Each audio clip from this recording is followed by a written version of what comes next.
Welcome back to Little Shop of Nerds, everyone. I'm Mike. I'm Julia. Mike's back this week. Yo. So, after the disastrous video that we posted on Christmas Eve, Mike wasn't here. We had Drunk Santa again. Sorry, I got run over by a reindeer. That's only grandmas that get run over by a reindeer. Well, for some reason, the dude was off by one. I mean, you are pretty close to being a grandma. Fuck you. So, last week's hit was, oh yeah, and then you see Chewie here in the background, being a good boy. So, last week's hit was Gillyweed. Yes, we are back with our Harry Potter book and movie comparison. Today we are going to talk about the fourth movie, The Goblet of Fire. Yeah, so, this book, when this book came out, I checked it out of the library, and then my mom bought it for me for Christmas when it came out. And this was when Warner Brothers had like a store. I think it was the Warner Brothers store, and it was in a mall that was nearby. And my mom and my grandma, I think, and probably my grandpa had all gone to the mall for Christmas shopping, and Mom had picked me up the fourth book. And at the time, that was the longest Harry Potter book in the series. Well, you can see why, because this is when we... Like, this book was literally like this thick. Yeah, and we can tell you why in a few minutes. But yes, this pretty much is the beginning when we get the battle... Well, the starting battle of what the war is going to be coming in the next few books. Yeah. Quick note, if you guys hear any sound, that's the kitten Dolly that I'm taking care of. She's getting into everything. Yes. Anyways, let's get back to it. The book and movie, it opens up at the Riddle estate. And the caretaker, which is, I forget his name. His name is Frank Bryce. Frank? He's an old, like, 70-year-old man. Now, see, in the movie, this is what's going to be different from the book and in the movie. See, Frank goes back, he take care of the old house, but here's the thing. We did not know much about him in the movie, but in the book, we do a little bit. Yeah, in the book, they talked about how he was under suspicion for killing the Riddle people, or the Riddle family, because no one knows how the Riddles died, because there was no marks, no nothing. And that's what the Avada Kedavra curse is. But we all know that Voldemort was the one that had gone and had killed the Riddle family, because we find out later that the Riddle family was his family, his father's side of the family. Yes. And like I said, once, he got out of, prison or so? No, he didn't even go to prison. Well, they couldn't, link him to any crimes. So, after interrogating him, because he was basically the only one with an alibi, or that didn't have an alibi, but they couldn't place the blame on him. So he was released, and he just went and he still lived on the estate, even after they had, the Riddles had died. Yeah. And then whoever bought the estate after that just kept him on as a caretaker, even though they never came out to the estate. Yes, and people kind of think he was a murderer. He was a social pariah, pretty much. Mm-hmm. But yes, besides that, and this is where we get more different from the book than the movie, because, see, he walks to the estate, he walks inside, he sees Wormtail, you see, was it Crouch Jr.? Crouch Jr., though we don't know at the time that it was Crouch Jr. We don't. No, we don't. And that was played by David Tennant, by the way. Mm-hmm. If you don't know, look up Doctor Who. But besides that, yes. And then we see his snake Nagini crawling up the stairs. Yeah. Itchy Chewy? Yeah, Chewy needs a bath. Besides that, yes. But here's the thing. In the book, Voldemort's having a conversation. You hear more of the conversation he's having with Wormtail, how he was, a coward and everything, and how he ran, and yet when he found him, he took care of Voldemort, and then, both book and movie, Nagini told Voldemort there was the caretaker, and they pretty much killed him. Mm-hmm. And then we cut to at the Dursleys. Yeah, Harry's waking up because he dreamed about it.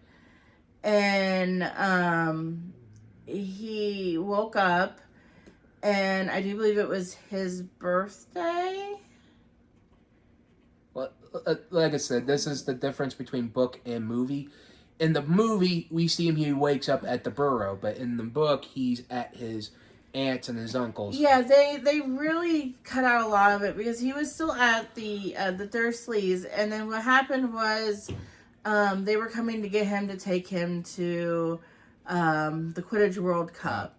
And so basically what they had done was they had sent Harry an owl saying, "Hey, we're going to come pick you up." But Mrs. Weasley had sent the Dursleys a letter saying, "Hey, we're going to come collect Harry at this time." And then they were late picking him up. But they tried to pick Harry up by Flu Network and couldn't get through because he still had the fireplace blocked off from the first book when they had tried to keep Harry from getting his letters. So then they blasted it open. Yes. And it was the Weasley twins, Ron and Arthur Weasley had come to get him. Yes. The twins went to go get his luggage. His luggage, his trunk. Yes. Because they had heard, so Dudley was still on his diet. And they say he was becoming big as a small whale. Yeah, I think they said that in the third. I want to say it was either the third or fourth book, actually. Well, in the fourth, they do mention it. Well, in the fourth book, we get more on his diet. They're all eating grapefruits and. Yeah, Harry is actually, like, his friends sent him snacks and stuff like that, birthday cakes. Mrs. Weasley sent him a birthday cake. And there was a couple people that sent him a birthday cake. Yeah, and he got, like, stuff for his broom, everything else. Yeah. And it was, and he got some stuff from a couple of letters from Sirius, which he keeps under wraps, by the way. Yeah. So they come to get him, and Fred and George offer to go get his trunk because they want to catch a sight of Dudley. And they were starting this business called Weasley's Wizard Wheezes. Yeah. And what'd you say, Mike? What you said. Yeah. Uh-huh. And so then they drop this toffee, and Dudley gets a hold of it, and he eats it, and his tongue swells up like a balloon. Yeah, and they thought it was funny. Harry thought it was funny. Ron thought it was funny, but Molly and Arthur did not. So this is why I like Molly and Molly. They're just a two lovely couple. Yeah. And that's like my second favorite couple in all cinema and books. What's your first? Morticia and Gomez. Oh yeah. That's relationship goals, people. Remember that. Morticia and Gomez Adams are relationship goals, not Harley Quinn and Joker. Because Joker abuses Harley Quinn. Yes. Maybe one of these days we'll do a video on that. Yeah. Anyways, back to the thing. Like I said, in the book, we get more. We see in the fourth book we get to meet Charlie, and we Charlie meet Weasley. Charlie, and we get to meet Bill, and in the book it describes him like you see in the seventh movie.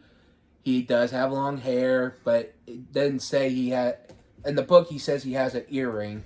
Yeah, and he wore they described him as cool. Like, if he went to a rock concert, he wouldn't be out of place at a rock concert. Yeah, and you know what's funny? The actor who played Bill, That actor, his father played Moody. Yes, I know. Yeah, that was funny. I know. That's kind of cool. I already know. But they didn't really mention them in the fourth movie. They were only mentioned in the book. Like, we didn't even meet Bill Weasley until the 7th movie. Yeah, but we met him in the 4th book. Which is a shame, by the way. Yeah, and then he is mentioned in the 5th. He is mentioned in the 5th and the 6th and the 7th books, but we didn't meet him until the 7th movie. Yeah. Which is a shame because... And then Charlie Weasley, we never even meet him at all. Yeah. Mostly because he's in Romania. Yeah, but he did come back for the Quidditch World Cup. Yeah. So they kind of chill for a couple days, and then it's time for the Quidditch World Cup. So they got up really early in the morning to go on top of this hill where they had to find a port key. Which is both in book and movie, but in the book it explains why they have port keys, because if a wizard or a witch needs to travel and they can't do it by broom or anything, they have to use port keys. But here's the thing, make it look like rubber, like garbage or anything else, because they know a muggle won't touch it. Yeah, and they normally choose to do port keys if they have like a large gathering of people showing up, because I mean, how freaky would it be if you look up as a muggle and just see all these people flying on broomsticks towards a specific place? So they get up there, they run into Cedric Diggory and his father Amos, which Cedric Diggory in the movie is actually played by Robert Pattinson. And here's the thing. In the book, we get more of him in the book. In the book, he sounds more like a nice guy. In the movie, he's just there. Yeah. But either way, in the movie, Cedric's dad sounds like a nice guy. He doesn't sound... But in the book, he's an ass. He really is an ass in the book. He's like a dick. Like, he is very, like, fixated on having his son be the best at everything. And he is like, oh, yeah, hey, I see your son. Let me break up this little tussle back here. Yes. Let's say in the book... Cedric's dad mentions how Harry fell off his broomstick in the 3rd book, and I'm like, oh yeah, don't you forget the Dementors who was trying to suck out his soul and fell like 100 feet? Well, they weren't trying to suck out his soul. They just they showed up on the Quidditch pitch, and Harry, who was affected the worst by Voldemort. The Dementors, ended up falling off of his broom, and he fell like 100 feet. And also, guys who making Hogwarts Legacy 2, let's do a thing with the Dementors. I mean, that would be pretty cool. I'm just saying, let us do the Patronum charm and let us pick our own Patronus. I want a romance system. Give me that. All right, let's get back to the thing here. So, anyway, they all arrive, and they run into this muggle where they're paying the muggle for their stay, and he's talking about how he thinks that there's like some sort of gathering going on, and he's like, it's like some sort of like convention or something. Yes. So then a wizard appears, and they had to modify his memory because he was starting to get too suspicious. Yes, and pretty much that we don't see that in the movie, but we just see they're in a field. Pretty much how you see, kind of like a small... It's kind of like what you see at a fairground, you know, with people who bring their campers, they stay at the fair so they can just go... Yeah, these are just a bunch of tents. Yeah. And we're going to be talking about one of my favorite parts here in a minute. So they go to their campsite. They set up their tent and everything. They had to do it by hand because they weren't allowed to use magic. Now, freaking Mr. Weasley is having the time of his life because... He's, getting to do all this stuff, how muggles would. And there goes the cat again. She just knocked something over. I'll figure out it here in a minute. And, yeah. And, let me keep going. And so they send the kids off, like Harry, Ron, and Hermione, off to go get water. And so they're going to the pump. And they're talking about how they see, like, some of their classmates and everything. And then there is a mention of this big giant mansion like tent with live peacocks. I'm gonna tell you right now, I've started listening to the 7th book, and I can guarantee you that was probably Malfoy's tent because they have peacocks at their mansion. But they go to the pump, and there's like this little old wizard wearing this nightgown, this flower printed nightgown, and there's this other guy who's trying to get him to put on pants, and he's like, "Nah, I like to feel the wind or the air around my privates or the wind around my privates or something like that." Yeah, and that's like he refused to wear pants because he liked how the wind felt around his dick. Yes, and like I was saying, that's pretty much, in the movie we just see them, they go to their tent and it's magical and it's bigger on the inside. Yeah, but which is the same in the book. Yeah, in the book we see, they're talking to their classmates, like we see Cedric. No, they saw Seamus and his mom, Dean, Thomas, Cho Chang. Yep. I don't think the Longbottoms were there. What? I don't think so. I don't remember. No, I think they might have said that they ran into Neville. I don't remember. I know that they ran into a lot of their classmates. Yes. And I know that it was definitely Cho, Seamus, and Dean that they ran into because Dean was staying with Seamus. Which there is a lot of people that ship Dean and Seamus together. I can kind of see it. But did they ever mention they were... No, because in the 6th book, it talks about how Dean was dating Jenny. He could be bi. Yeah, bi. Like I said, it's like how people always assume, like how they always assume Deku and Bakugo is a thing. Mm-hmm. Which, at the end of My Hero Academia, no one got together. No, he got together with that one girl. Only in the... Oh, it was only in the manga? You can say it, but they really didn't look like they were together. Well, I mean, it's implied that they were together because the author was getting death threats. It was applied, yes. But I think what it was is you don't actually see anyone together. Hell, you don't see any of the ships.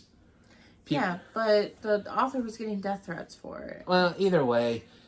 Which people don't send death threats to other people because that's not cool. No. Let's get back to it. Now, in the book, we get how Fred and George put money on the game. Yeah, it would be Ireland would win, but Crumb would catch the snitch, and Crumb is from the Bulgarian Quidditch team. Yes. And here's the thing: is the difference between the book and the movie. We get to hear in the movie. We don't. Crumb doesn't hardly talk in the movie, but in the book he does talk more. No, it wasn't even that. It was we didn't really get to see a whole lot of the Quidditch match in the movie. We got like a blow by blow. Yeah. And they mentioned Winky, which Winky plays a big part in the series in the book. And I don't know why she wasn't even fucking mentioned in the movie. Yes, and she definitely does. She definitely needed to be in this movie because she played a big part in how this movie turned out. Yes, and here's the thing: they're at the match. It's really huge, and they talk about what was it, harpies or no? They're called Oh God. They're kind of like cheerleaders almost. Oh God. They had leprechauns for the Irish team, and they had Vila. Yeah, Vila was for the Bulgarians. Yeah, wasn't Fleur a part? She's part Vila. Yeah. See. Yeah. Either way, yes. Was it Ron and Harry? Ron and Harry were like under their spell. And they were like Harry was about to like jump off. Yeah. Yeah. Because in his mind, it was that he had to do something to impress them, and he thought that jumping out of the top box, which was the minister's box, that he would impress them. But yes, and Hermione stopped him. Stopped him. So yes, and pretty much, the match goes on. Crumb is getting bored on the broom, which we don't see in the movie. He gets bored and he catches the snitch, and they want Ireland got. What was the point for Ireland? I don't remember, but Ireland did win by a lot. So Ireland won, Bulgaria lost. So basically, Fred and George won their bet that Ireland would win, but Crumb would catch the snitch. And then they go back to their tent. They're waking up in the middle of the night because some Death Eaters have decided that they were going to attack the Muggles for sport. And Harry and Ron and Hermione ran off into the woods together. Harry finds out that his wand is missing. Mm-hmm. And then they saw the Death Eater mark shoot up into the sky. The dark mark was up in the sky. And normally they do that if somebody has died. So, of course, that caused even more chaos. A bunch of mystery witches and wizards showed up, tried to stun Harry, Ron, and Hermione, but they dropped down to the ground before they could get hit. Yes. And this Arthur steps in. Yes, and this is what I think is from both different. In the book and the movie, kind of how you describe it was kind of the same, but here's the difference. Here, when Harry lost his wand, he's telling Crouch what happened, and you can see Cedric's dad being more of a. Did they say he was an Auror? Was he an Auror? I don't think he is. But he acts like he's one of those. Like, he might have been part of, like, the wizard law enforcement. He could have been, but I don't think he's an Auror. But he was, like, interrogating him like a dick. Like, accusing him right away. Yeah, and Arthur's like, who do you think you're talking to? You're talking to Harry Potter. Yes. Harry Potter's going to be the last person that would send the death mark up, or the dark mark up into the sky. Yeah, and they found his wand. Mm-hmm. And they used a magic to see who used it. Prior Incantatum, I think is what it's called. And turns out that Harry's wand was used to cast the dark mark, but of course Harry did not cast it. Crouch went over, and they found his elf. And his elf ended up being dismissed. By giving him clothing. Yeah. And we're not going to get into why she was dismissed until later, because that would spoil a big part of the book. But if you guys have read the book and watched the movie, you all know. Yes, and then we cut to, they're going to Hogwarts? Yeah. Pretty much almost the same thing. They're just talking and everything, and once they get there, Dumbledore starts to mentioning how we're going to have a tournament every so how many. Before we get into that, during the sorting, there was a girl named Natalie MacDonald who was mentioned in the fourth book. She was a girl who had cancer who passed away before the books had even been released. She died shortly before the fourth book had been written. And they had written to J.K. Rowling asking her if they could tell her how the series ended. And J.K. Rowling did write a letter back to her, but the letter arrived too late, and the little girl never got to read the letter. Yeah, and so they put her name in the book, and she was sorted into Gryffindor. Which is nice, by the way. Yeah, so she, if you see that name come up, Natalie MacDonald, just remember it was a little girl that had actually passed away. Yep. She wanted to know how the series ended. J.K. Rowling obliged, but just the letter just didn't arrive in time. Yeah. Yes. But yes, that's a nice. Like I was saying, Dumbledore's saying I forget how many years they do the tournament. It was, I think, like every 100, I want to say, or 150, something like that. Yes, around so there. And they bring in But here's the thing. Once they mention it, the schools arrived, but I think they arrived in the book. They arrived like a couple of months later. In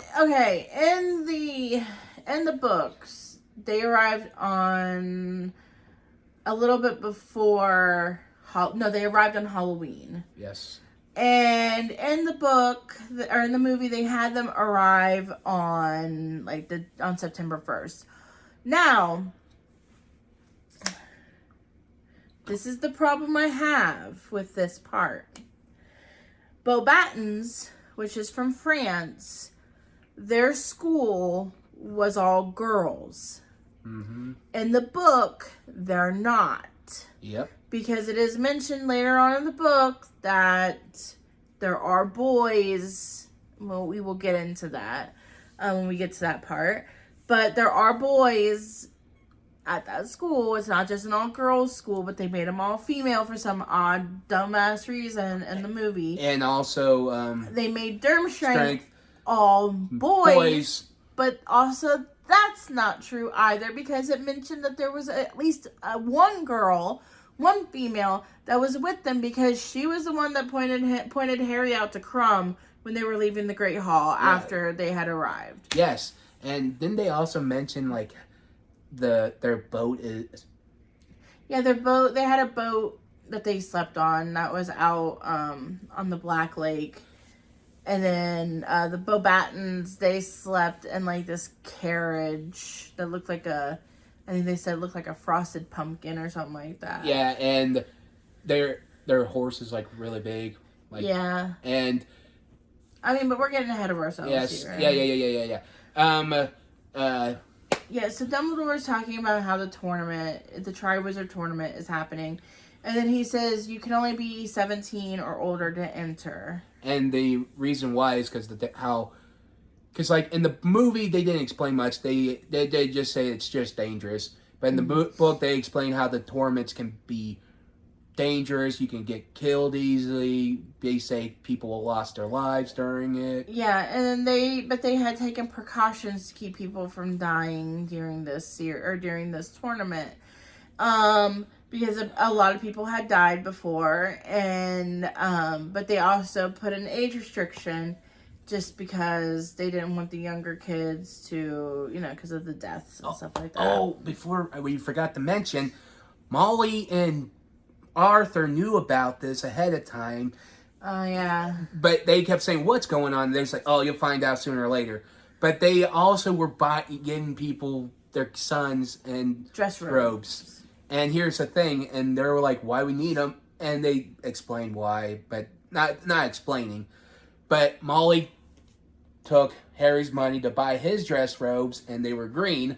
See, in the movie... Bottle green, and they looked really nice, apparently. Now, in the movie, it was, regular black robes, but in the book, and why she chose green? Because of his eyes. Yeah, and then she got Ron maroon, moldy-looking ones that did have cuffs and ruffles at the cuffs and stuff like that. Yeah. And of course, Ron's like, you gave me Ginny's dress. She's like, no, that's yours. That's your dress robes.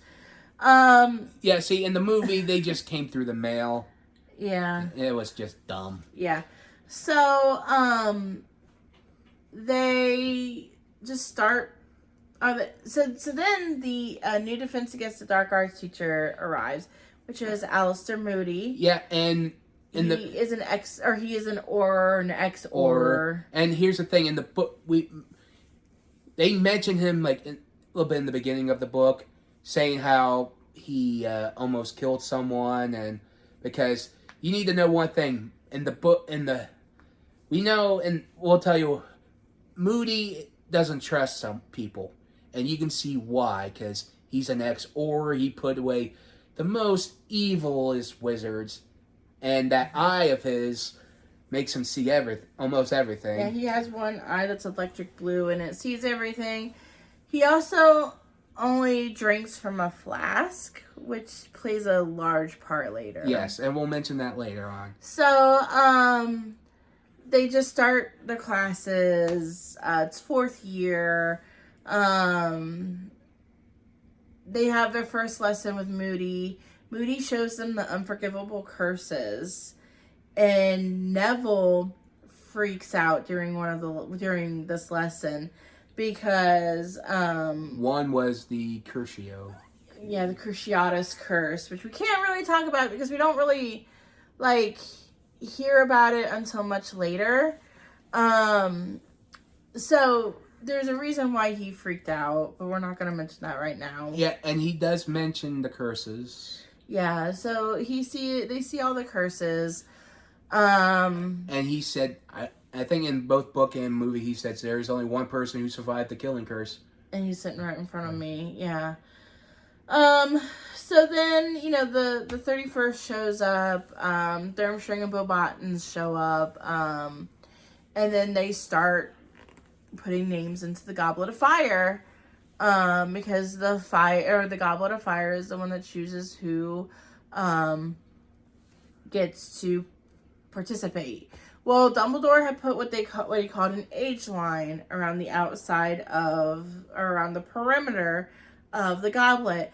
And basically what that would have done was anybody who was under the age of 17 would not be able to get over it. And if they tried to age themselves with an aging potion, then they would grow beards. Yes. Which we saw with Fred and George. Yeah, see, here's the thing. In the both book and movie, they did it, and yes, they grow the beards. But here's the thing. Dumbledore in the book, he comes and explains them, and he's like, I did this because, he explains why he did it. And he mentioned another student did it, and she's getting cured for it. Yeah, there was I think actually 2 more students who were getting shaven by Madame Pumphrey. And what's really funny, though, is because, the Weasley twins' birthday was on April 1st. So they were 16 at this time. So they would have been 17 before the end of the year. Yeah. But since they weren't 17 at that time, they couldn't participate. And I think it's kind of funny how their birthday's on April the 1st because it's ironic. Yeah. So they, so then later on that night, they, have the drawing of the names. So Fleur Delacour from Bobattens wins, Victor Crumb from Durmstrang, and then Cedric Diggory from Hogwarts. Well, the Goblet decided that it was going to put out another name, and it put out Harry's name. Now, here's where the books differ. Yes, because in the movie is this, right? They go to everyone's in the office, Dumbledore's office. They say, Madam, what's her name? I don't even think it was it was just like a little room off the Great Hall. Either way, Madam Maxine saying he's lying, and McGonagall saying he can't join, and yet Moody's like, no one can get past that, not even a 4th year. Yeah, but that's not the part I'm talking about. It's the part where in the book, Dumbledore asked him calmly, did you put your name in the Goblet of Fire? And Harry said no. In the movie, he's more urgent. And I personally prefer the movie version over the book version. I have to agree on this. I know people are going to hate this. I'm going to have to agree. Because to me, it's just... Okay, further on in the books, we're going to get down why Dumbledore is always about Harry. Let's just say him being calm about it in the book. You'll understand why. I mean, I can kind of understand why some people like it, like him being calm in the books, because I mean, him being calm is a thing for Dumbledore. Dumbledore is supposed to be calm. But I think I like the idea of him being more... But with what's going on with the, because Dumbledore is certain that Voldemort's going to come back. He's trying to keep Harry alive. Now Harry is in the Triwizard Tournament. I would think that he would be a little freaked out. Oh, yeah. And honestly, I think that the movie version of where he's just like, did you put your name in the Goblet of Fire? I honestly think that was better than what was in the book. Yes. That's just the one thing that I ever thought was better than the book was that one part. But yes, but still, in the book, I think, they're waiting, Harry's waiting outside the hall, the certain hallway, and the contestants are looking at him, don't think he should be there. Yeah, they thought that when he came into... Even Fleur didn't like it. When he came into the room, they thought that he was there to deliver a message, and then Ludo Bagman, which he's not mentioned in the movies at all, which is fucking weird, but okay. Like, he just appears in the, and he's just like, yeah, this is your fourth team, or your fourth guy who's gonna be participating. And they're like, but he's too young, because he's only 14. And he's like, well, we don't know how it happened, but it did. Yeah, but it's like Cedric and Crumb didn't think it was a big deal, but Fleur made it a big deal. See, okay. In the book. What I don't get is, how did they know that... So, when the names came out of the goblet, how did he know, like, what schools they were from? Like, was it not written on the piece of paper? Because we'll find out why Harry was entered later, but, like, it just... I don't know how Dumbledore knew, but then again, Dumbledore's a smart-ass motherfucker, so... But maybe it's, like, different. Maybe in the movie they just put the names down and he just knows. But maybe in the book, they both put their names and school down. Yeah. But either way, I don't know. Let's get this is a long book, and that you can see why they took so many shit out for the movie. So let's get back to it. Yeah. See, in the book, we get more of the kids being in Hagrid's monster class, and we get Ron being a dick to Harry because he thought that Harry had put his name in the Goblet of Fire. Yes. So now they're fighting. Now Hermione's in the middle. So now, I'm going to get this out of the way. I did not like Harry and Hermione as a couple. Because Harry has said in the books that when Hermione is your best friend, there is a lot less laughter. Harry would not have been happy with Hermione. Harry has a type, and it is athletic girls who play Quidditch. And they're really pretty and popular. And there's only 2 girls who match that description, Cho Chang and Ginny Weasley. Mm-hmm. Yeah, and you could tell in the 4th book she wasn't as clingy to Harry. Yeah, that's because, and definitely in the 5th book, you could definitely tell. Yes, but anyways, like I said, we're getting more their school life during the time. In the book, it's rush pace. But in the movie, we can get this, we get more of Harry being more... I mean, in the book, we get Harry being more... distant between Ron and... Yeah. And there being more... And now Hermione's in the middle, which... Hey, Hermione, you deserve that. Because you and Ron did that to Harry in the 3rd book. Yeah. So, they, So eventually, Harry does see that it's dragons that they have to get past. Yes. For the first task. And also, we might want to put this in a little note. When Harry uses this invisibility cloak, Moody can see through him with his eye. Yeah. So, I can't remember. Yeah, because we don't find that out until much later, though. Yes. Yes. We found out they use dragons now. Yeah, so dragons is going to be the first task. He's not quite sure what they're going to have to do. But he just knows that it involves dragons. So he does tell Cedric that, hey, it's dragons.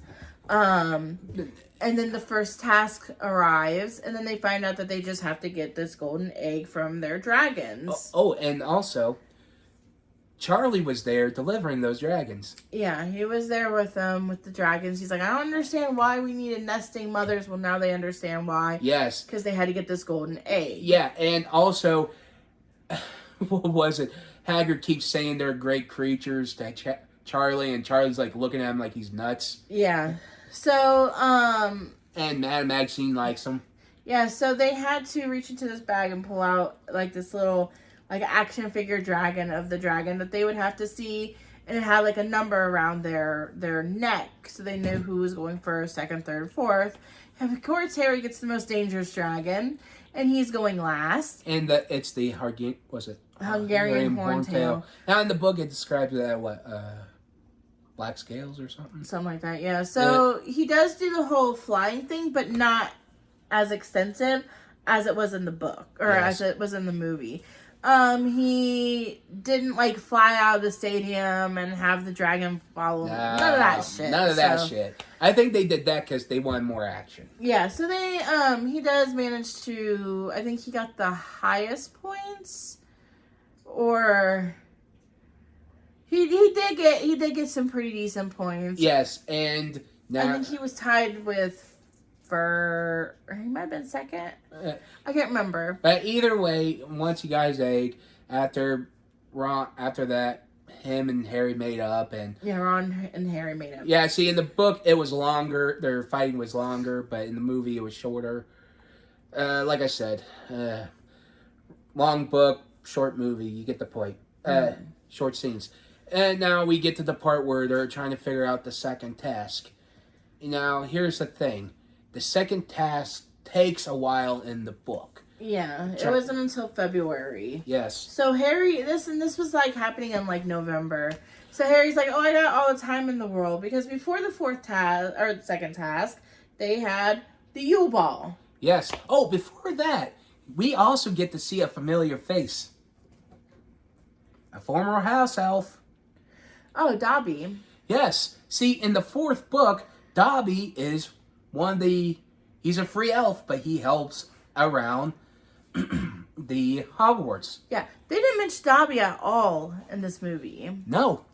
And Dobby actually plays a big part in this movie. So Dobby actually gets hired on at Hogwarts, and he's getting paid for it. Yeah. And he gets like a day off a week or a month or something like that. Yeah, and Dobby doesn't like it.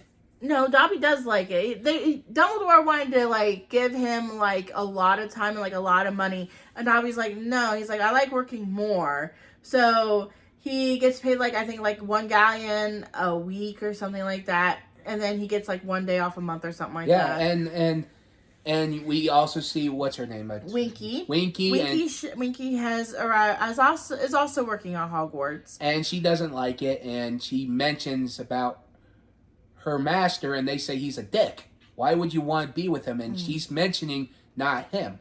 Yeah. And they say, who's him? And and here's the thing. House elves can get drunk on butterbeer. Mm-hmm. Which we don't find out much later that she was getting drunk on butterbeer until later on. Yeah. But here she's pretty inconsolable and like I don't think has been helping them work. Yeah. But so they do find out that Winky and Dobby are there. And then they have the Yule Ball. Harry asked Cho Chang, but unfortunately Cho was already going with Cedric. So then he ends up going with Pavarti Patel, which in the book or in the movie they had the two Patel sisters in the same house. But that's not the case because her younger sister Padma was in Ravenclaw. Yeah. And she was in Gryffindor. Yeah, and here's the thing. Ron wanted to go with Fleur, but I think that was because of her... She was turning on her charms because she wanted to go with Cedric. But Cedric was already going with Cho. Yes, and... So he ends up going with Pavarti's sister. And this is what I have to say. Both Ron and Harry were really bad with them. Yeah. I would agree. And here's the thing. Normally, I agree equality, but I have to say, guys, you fucked up on this one. Yeah, so and that's because they were both with girls that they didn't really want to be with. Because they had only asked out the twins just so they wouldn't be alone at the dance. Yeah. And so this is where we find out that Beauxbatons actually had some male students because a male student from Beauxbatons had come up and asked Pavarti to dance with him. She asked if Harry would mind, but Harry was too busy watching Cho and Cedric. And he's like, what? And she's like, oh, never mind. And she goes off and she dances with him. Well, then her sister, Padma, is like, are you not going to ask me to dance? And Ron's like, no. And she's like, fine. And she goes and joins her sister. And they get another boy. Yeah. And then later on in the series, they're talking about how she will, because I can't remember exactly what had happened, but there had been something with Hagrid and it was with I think with the Scroots, and Hagrid was not able to teach or something like that. I don't remember what had happened, but something happened. Well, either way, I can't remember. Either way, at the dance, it was terrible. But here's the thing: we get more with at the Yule Ball because like the contestants are sitting with the headmasters. Oh, now I remember what it was. Okay, yeah. So we see more, like Mike was saying, we see more of the Yule Ball and everything like that, dancing and all that. Go ahead. Like I was saying, the 4 main contenders and their dates are sitting with the headmasters of each school, plus Dumbledore. Dumbledore mentions how Hogwarts has many secrets, how he mentioned he went into a room with many chamber pots. Yeah, because he had to pee one night, like really bad. And you can know... Made a wrong turn. Yes, and you might know what that is. But yes, I think it mentioned that he danced with... He did dance with Madame Maxine. I thought it was Sprout. He also danced with Professor Sprout and I think also Professor McGonagall. Yeah, but I think that was because, I think he might think I don't know if this is offensive or not. You ever thought those were his beards? Since he's gay. Well, okay, so I don't think so. Because I mean, you don't have to be romantically involved. You don't have to be straight to dance with somebody of the opposite gender. No, that's what I'm saying. It's like like say how like we're friends, but we're straight, right? Let's say if a guy who's gay, right, and he has a straight best friend, which is you, right? They mention they're friends, but he's like your beard, meaning you're his straight friend. Okay, Mike, that's not what a beard is. Yeah. A beard is when you're romantically involved with someone to hide the fact that you're gay. Really? Yes. I didn't know that was a thing. Yes. Like say like you're from like a Christian family and your family would be very against you being gay, you would marry a woman to hide the fact that you're gay. That's what a beard is. Well, I learn new things every day. Okay. So we're getting off topic, but yes. So before that, though, or after that, oh God, I was gonna say something and you completely threw me off course, Mike. Madame Maxine and Hagrid. Okay, yes. So Harry and Ron go for a walk, and they're just walking around, and they come upon Hagrid and Madame Maxine talking that, and Hagrid reveals that he's half giant. And he says, well, what side is it for you? And she's like, how dare you assume that I am half giant? I am not half giant. I am big boned. And the reason why half giants, like, it's kind of like why werewolves are discriminated against. They're what called half-breeds in the books. Yeah, and here's the thing. This is when we get when they broke, in the book, they broke up, but in the movie we don't see they broke up, which I think is kind of a shame, by the way. Yeah, I don't even think they were really dating. I think they were just kind of like... joined each other's company. Yeah, and, So then Rita Skeeter had put out, which this bitch has been putting out stuff. We haven't mentioned her yet, but she's been putting out stuff since like the start of the Triwizard Tournament. Yeah, and here in the book we get more of her gossip rags, and Dumbledore doesn't like her, and also we forgot one thing about in the book. There was a guy who took the contenders' wands and tried to... Oh, yeah, it was Ollivander checked their wands. Yes. Called Wing of the Wands. Yes. Make sure that they work properly and stuff like that. Yes, and Skeeter's been... And, like, Hermione's trying to figure out how this keeps going on, and she figures it out. Later on. But they do put her... so she does write a story about Hagrid being a half-giant. Hagrid's now locked up in his hut, not leaving. Drinking. And they, and so then they have this professor called Professor Grubbly Plank, which I think she was in the third book. she shows up to take over Hagrid's class. Which I think she might have been in the 4th book, but she takes over Hagrid's class for a bit. Yeah. And people are preferring her over Hagrid. And I can see why, because he is bringing more dangerous creatures and to more that they are ready for. But here's the thing, we see him being drunk in his hut. Harry, Hermione, and Ron trying to help. Dumbledore comes down with them, and he's telling them, "They're right, Hagrid. You're being an idiot," and they're just trying to sober him up, make him feel better. Which I think is kind of like, in my opinion, I get why Maxine is mad, but come on, you didn't have to hurt Skeeter. You didn't have to hurt them. Yeah. So, Hagrid has a big heart. Yeah, so then as time is going on, Harry is getting closer to the second task. Harry still hasn't figured out what his clue is for the next task. Cedric stops and be like, hey, go to the prefect's bathroom, take your egg with you, and just kind of mull things around. So Harry's a little pissed off now because he told Cedric what was actually coming in the first task.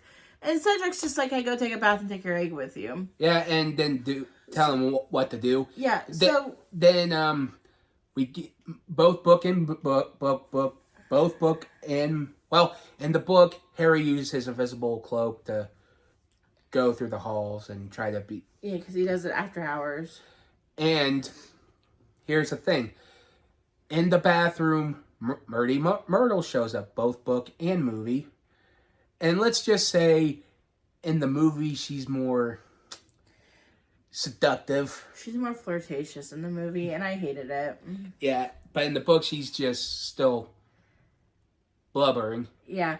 So, Harry does manage to figure out that you need to put you put the egg underwater when it's open, and then you hear a song.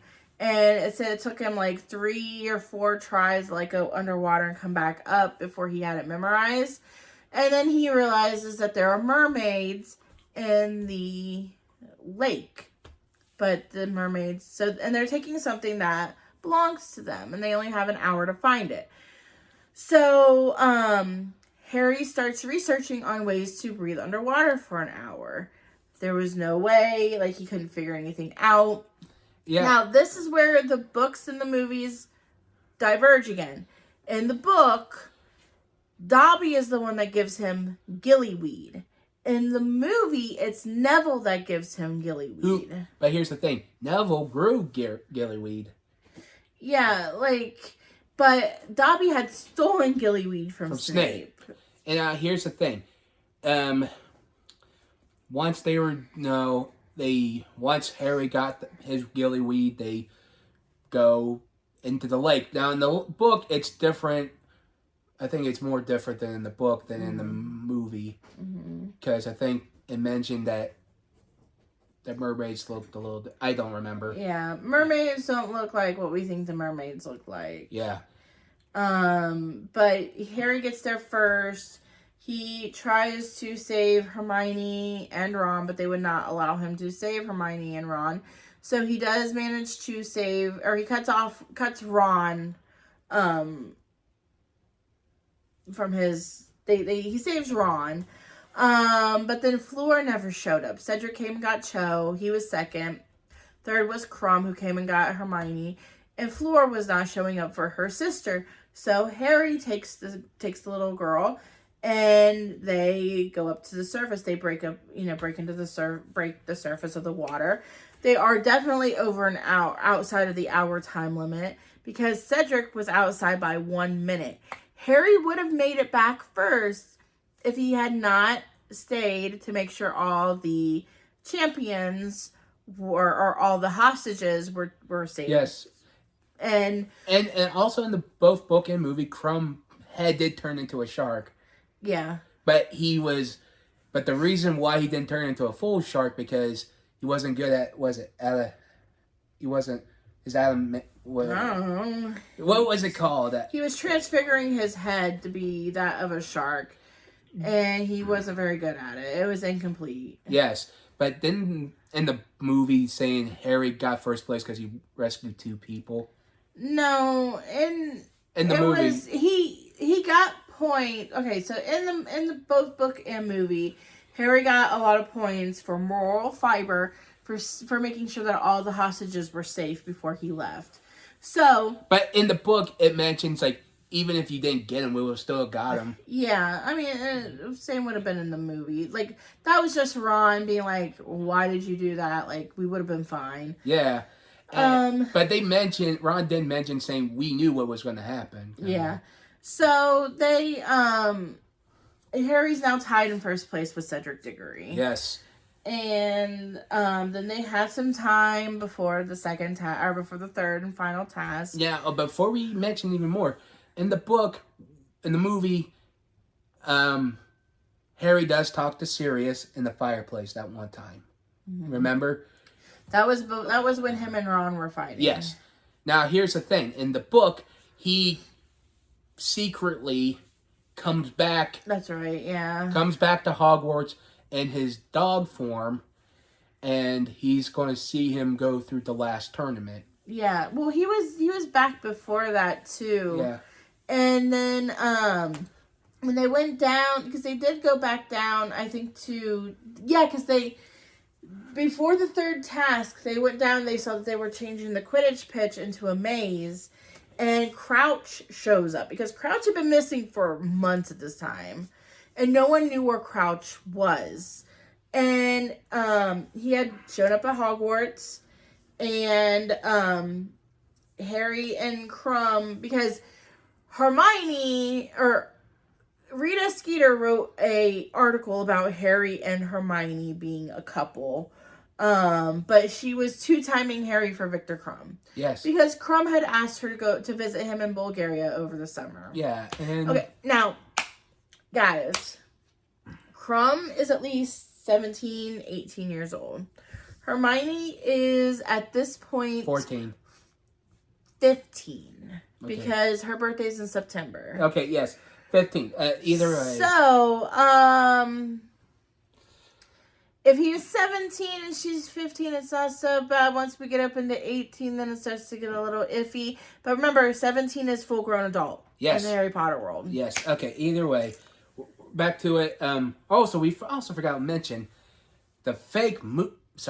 Moody was teaching the kids how to fight off the Cruciatus curse, and only Harry could do it. Is it? No, not the Imperious. The Imperious curse. Yes. And Harry was the only one that could actually do it. Yes. And besides that, we get down to our last match, the maze match. Now, here's the difference between... But we're not there yet, because we're still at the thing with Crouch. Okay. Because Crouch shows up, tries to attack Crumb, because Crumb had taken Harry off to talk about Hermione. Harry tries to go get help. When he comes back, Crumb says that Crouch attacked him, and Crouch was gone. And so they go down, they try to talk to Winky. Winky throws like this huge fit, and then the other house elves, then Hermione tries to say, hey, you guys can get paid and stuff like that. And they're like, oh, no, fuck this. So then they just give him a bunch of food and just push him out. And then they sent So then, since Ron and Hermione were bickering, Harry took, because they gave him, hams and pies and stuff like that. He took that stuff up to the Owlery and he sent it out to Sirius. So Sirius had some food. Yes. Because he was living off rats. Yes. So. But, like I said. And he had Buckbeak. Yes. And, are we at the maze now? Yes. Okay. Now, here's the difference between... Okay, before we get to the maze, all the parents of the contestants are there, but, Harry doesn't have his parents there. His backup parents, which you know as Molly and Arthur, showed up. No, it was Molly and Bill that showed up. Oh, right. Arthur was working. He was working, yeah. So, but Molly is a little frosty towards Hermione because she believed what Rita Skeeter wrote about them. And he's like, Hermione's not my girlfriend. She's like, oh, And then she grows warmer towards Hermione after that. Yeah. Now this is what I like about Molly. She is stubborn, but the reason why, because she really loves her family. And she really loves Harry too. Yes, and you can tell he's like a son that she grew to love almost. Yeah. Which kind of does at the end of the. By the time the series ends, but she treats him like a son regardless. Yes, and she mentions to Harry, her son, how their father met, and I'm like, she mentioned he was a groundskeeper there, and I'm like, how old is Arthur? What? Remember, nothing. No, because they met at school. Yes, that's what I'm saying. When they were both students. Yeah, okay, yes. They were both students. They were talking about a groundskeeper before Hagrid, which doesn't really make sense because Hagrid has been there since Lily and James's time, and Hagrid has been working at Hogwarts since he was expelled in his third year. Okay, can we get to? All right, we get to that. We get that. All right, like I said, Molly's just going down memory lane. Then we get with Cedric and his family. His dad's still a dick. Mm-hmm. And we see everyone else. Now we get to the maze. Now this is the difference between book maze and movie maze. The movie maze is just an enchanted maze. Shrubs are moving. They're grabbing you. Boring. Now, both book and movie. If you need to escape, light a flare. That's what Dumbledore said. Send up sparks. Flare, sparks, same thing. Either way, in the book, the maze had scroots, which they were growing. There was a sphinx that you had to answer a riddle to. There was this really weird enchantment where if you ran through it, it would flip the world upside down. And Harry said that he felt like that if he had taken a step, he was going to fall into the sky, but he did it anyways, and then he just fell forward. Which I'm like, how I'm like listening to this, I'm like, missed opportunity movie. But then again, maybe they couldn't afford the money for the budget. I mean, come on. That would have been awesome, though. They spent a lot of money on this movie. Yeah, either way. They should have just... At least put the scroots in there. Yeah, so we find out that Fleur does get disqualified later. And then we hear that Crumb is torturing Cedric. So they stunned him, and then it was just Cedric and Harry. They do end up reaching the cup in time, or at the same time, but then big giant ass spiders attack them. Yes. Now, here's the thing. Cedric told Harry to go get it, but Harry stayed and helped him. And he says, you should take it, Harry. He's like, nah, let's have two champions from Hogwarts take it. Yeah, they said that if we both take it, it will still be a Hogwarts victory. But then they were going off by like how he was like, well, you helped me with the dragons. It's like, well, I had help with that. You helped me with the lake. Well, I had help with that. I should have stayed to make sure that all the hostages were okay. And he goes, well, that was a stupid thing to do. So like basically they're just saying like, they were just kind of like arguing, and then they were like, well, let's both take it. So when they both took it, it transported them to a graveyard. Yes. And this is when we get the part where both book and movie where Voldemort comes back, you know? They was it Wormtail that killed Cedric? Mm-hmm. They did the potion, and yeah, so they had to take blood from somebody that hated him, which was Harry. But they could have used any witch and wizard, but he wanted to use Harry, so he would have Harry's protection, the same protection that Harry has, because if you remember, Voldemort cannot touch Harry. Yes. But now he can. And it was bone from his father, so it was bone dust from his father's grave that Harry was captured on top of. And then Wormtail's right hand. Yeah, and that turned into a metal hand both book and movie. Yeah, and get into that when we get to the 7th one about that hand. Yes, and after a while, now here's the thing. This is the difference between how Voldemort is supposed to be looked in the book than in the movie. In the book, he is more snake-looking. Like they mentioned, his eyes were almost like slits. Same with his nostrils. His eyes were what? Was it green or red? They were red in the book. They were red in the book. And he was more, his facial structure, like he was bald, but his facial structure was more snake-like. Now, in the movie, it was just his nose and teeth and the tongue. And I'm like, weak. Yeah, but then he does call the Death Eaters, and all the Death Eaters show up. Oh, we forgot that Harry went into the Pensive. We forgot about that. So he went into the Pensive, and he saw where Barty Crouch Jr. had been accused of being a Death Eater because him, Bellatrix, and a couple of others had tortured Neville's parents into insanity with the Cruciatus Curse. No one else knows about that except for Harry and Neville. Yeah. And But I think Dumbledore said don't tell anyone. Yeah, I was about to get to that. Dumbledore said don't mention it to anybody. Neville will tell them when they're ready. But then he saw like some old he found out he saw Karkaroff, who was the headmaster of Durmstrang, who was a Death Eater. He was in charge. He was being interrogated. He gave some names to keep himself from going to Azkaban. So then, when the thing happened with when Voldemort called all the Death Eaters to the cemetery, they had all of the old Death Eaters that were mentioned in the Pensive, except for Crouch Jr., Snape, and Karkaroff, and then the people who were in Azkaban. Yes. But all the people who were out had shown up.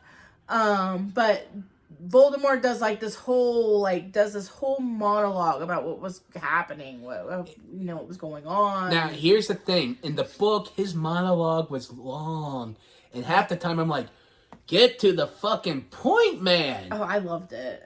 It was nice, but I was like... he just kept going. He's like, now in the movie, I think it was too short. But in the book, it was too long. Yeah. But in my opinion, we get the showdown. Harry uses Spelliarmus and Voldemort uses the killing curse. Avada Yeah, he uses the killing curse, and we see in both book and movie we see the ghosts surrounding them, and we'll explain why he sees that. But they told his mom and dad told him you need to once you let go. And Cedric told him to grab his body. Yeah, see, and the thing was, though, they had left out one person from that. Her name was Bertha Jorkins. Yes. She had been missing from the Ministry since, the beginning of the book. And no one was really looking for her. And it turns out that she had ended up being a victim of Voldemort. Wormtail had brought her to Voldemort. She had already been kind of loony because we'll get into that, but her memory was always just kind of off. And there's a reason for that we'll get into here in a minute, but like I said, Dumbledore was able to break through whatever was going on. They were able to get information. That's how they found out about the Triwizard Tournament. And then they killed her. So then when the whole thing was happening where their wands were connected, you saw Frank Bryce come out first. Then you saw Bertha Jorkins. First it was Cedric, then Frank, then Bertha. And then I think the movies fucked it up a little bit here because it was supposed to be Harry's mom and then his father. But I think in the movies they had his father come out and then his mother. Well, either way. And it's supposed to be the other way around because Harry's father was the very first person that Voldemort had. Well, not the very first person, but was the first person that he had killed in this line of people that were showing up Yeah, for Harry. yes. But anyways, once Harry grabs he grabbed Cedric and then he axioed the cup back to him. Oh, we also forgot to mention, in the book we see more of Harry trying to practice more curses and hexes. Oh yeah, before the third task. Because he was terrible. Yeah, well, he wasn't terrible. He just didn't know a whole lot. Yeah, well, he wasn't. Yeah, that's true. But either way, once they get the cup, they're back at he's back at the Hogwarts Quidditch field. They see Cedric, and both book and movie, Moody grabs Harry, takes him back to the office, and mentions it. Then we get the part where, spoiler alert, that Moody wasn't the real Moody. Yeah, he was Crouch Jr. And this is different from... Who was an actual Death Eater. Now, this is both different from both book and movie. See, in this scene, what happened is Crouch faked his death. Crouch Sr. faked Crouch Jr.'s death. They used his wife's body. His wife took Polyjuice Potion up until she died. And she died as Crouch Jr. and they buried her. And then Crouch Jr. was living in his dad's house under the Imperious Curse. And this is the reason why Winky why she had been dismissed was because at the Quidditch World Cup, Crouch Jr. had used Harry's wand to fire the dark mark up into the sky. And Winky wasn't doing a very good job of keeping him in check. And that is why Winky was dismissed, was because she had fucked that up. Yes, because Winky has a soft spot for young Crouch. Yeah. Crouch Jr. also killed his father. Yes. But the reason why he was at that Quidditch Cup is he likes Quidditch. That's why. But yes, everything... Well, no, it was a treat. Because he had been a good boy. Yes. Now, here's the thing. Then we see inside Moody's chest. The real Moody's chest, Moody was in there because it is really deep. Yeah, and in the book, he was knocked unconscious. In the movie, he was awake. Yes. But he was in the chest.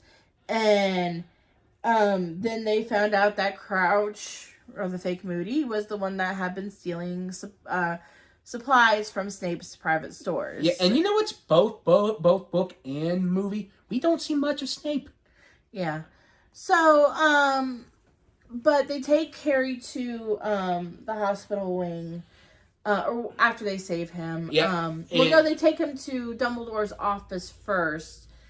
And then he had to explain what was going on. Then they took him to the hospital wing. Yeah, and they also talked to Fudge. Yeah, and Fudge does not believe that Voldemort had come back. And Harry named the names who was there, but this was in the book, not in the movie. Mm-hmm. And they named the names, but they said they served their time and they're fine. And yet this is how I hate Fudge, because he's an idiot. But either way... Well, there was a part earlier in the series where Harry's scar had been hurting. He was having like one of his dreams and his scar was prickling. And that had happened during divination.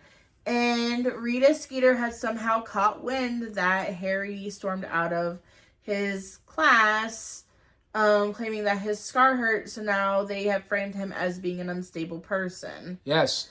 And so that was one of the reasons why Fudge would not believe him, was because he thought that Harry was unstable. Yes. Now, at the end, Harry got the money. He tried to give it away, tried to give it to Cedric's family. They didn't want it. He tried to give it to the Weasleys. The Weasleys wouldn't take it. Then he gives it to Fred and George. And they tried to deny it, but the reason why, because, one, their bet money from, what's his name? Ludo Bagman. Their money that he gave them was leprechaun gold. Which disappears. Yes. But Harry says, one, pay for your winnings. But he also said, we're also going to need more smiles in the world. And more laughter. The only condition was they had to buy Ron new dress robes. Yes. And you could say Harry was the first silent partner. Yeah, he was basically the first investor. But they Malfoy and his cronies were starting something on the train, and they did the hexes on him, and they made it back to King's Cross, and we found out how Rita Skeeter was doing all these rumors and stuff. Yeah, Hermione had caught her as a beetle because she was an unregistered animagus, and so she had been transforming into a beetle because every time that you heard about a beetle or they saw a beetle, so when Hagrid was talking about him being a half giant, there was a beetle there. Crumb had taken a beetle out of Hermione's hair when he asked her to go to Bulgaria. Then there was a beetle, or they said that he heard a beetle buzzing in the window during his divination class because Rita Skeeter was not allowed in the school. And at that point, and so